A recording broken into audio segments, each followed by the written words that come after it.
Ay, Besh. Tandang-tanda ko pa yung unang araw na nakilala kita sa Kalayaan Elementary School. Unang araw ng klase, alam ko may ilan sa mga kaibigan natin alam to. Kasi dahil sa yung kimpy hairstyle at sa bilugang mata, napansin na kita. Sa harapan ka ng klaseng nakapwesto, ako naman sa pinakalikod. Pero di ko malilimutan yung mga moments na ikaw lang napansin ko sa lahat ng boys sa room. Di ba?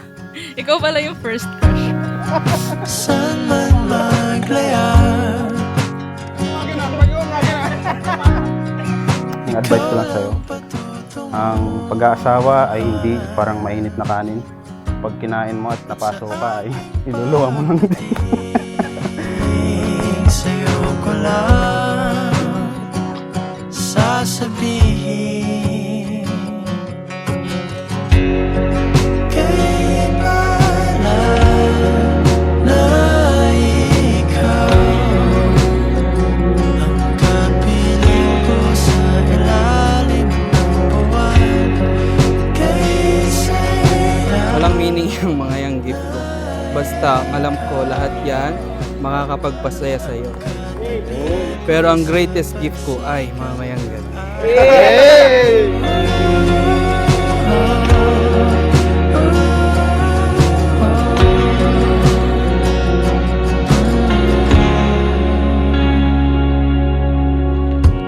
Pangako ko sa lahat ng tao na nandito at sa harap ng Diyos at sa mga pamilya mo na hindi kita pagbubuhatan ng kamay. Mas uunahin kita kasama ng mga magiging anak natin kaysa sa sarili ko.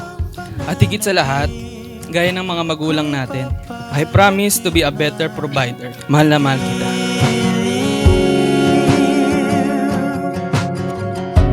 I can't imagine what would be me without those 13 years. You've made my boring life exciting. You've made my sad, lonely child life amazing. I promise to continue loving you as much as how I love you from day one and to love you more from this day forward. Ako'y nananalangin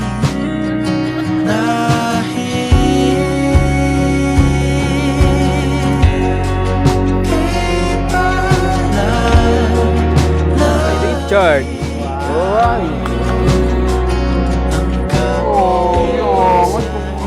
Kakabanggit ko lang sa para.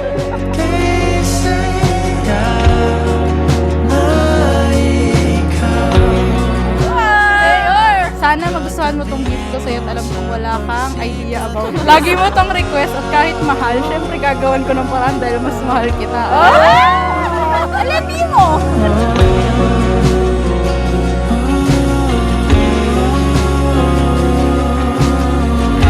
Promise to be a better man and husband, lalo sa pag-aayos at pagpapanatili ng kalinisan ng magiging bahay natin. Hindi kita hayaang mahagard mag-isa. Alam kong marami na tayo na pagdaanan sa loob ng ilang taon nating magkasama. Maraming away at bati, from immaturity to maturity. Ito na yung simula ng bagong chapter sa buhay natin. At alam ko na marami pa tayong pagdadaan. maglayar. Ikaw lang patutunguhan. Saan man maglayar. Our relationship was never easy. We experienced a lot of challenges and hardships, and I know we will be facing more on the next chapter of our life. But thank you kay Lord kasi alam nating dahil sa Kanya, kaya hanggang ngayon magkasama pa rin.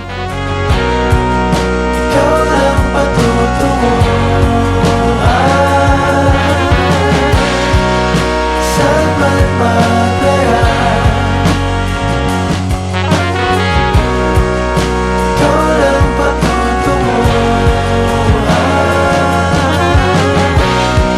Sa aking pagdating, sa'yo ko lang sasabihin. From now on, wala nang ihahatid, wala nang maiiwan sa bahay, wala nang uuwi na mag-isa. Kasi mula ngayon, yung tahanan na natin ay ang isa't isa. I love you, Besh, always and forever. Mga along nagdaan kay saya na ako'y sa'yo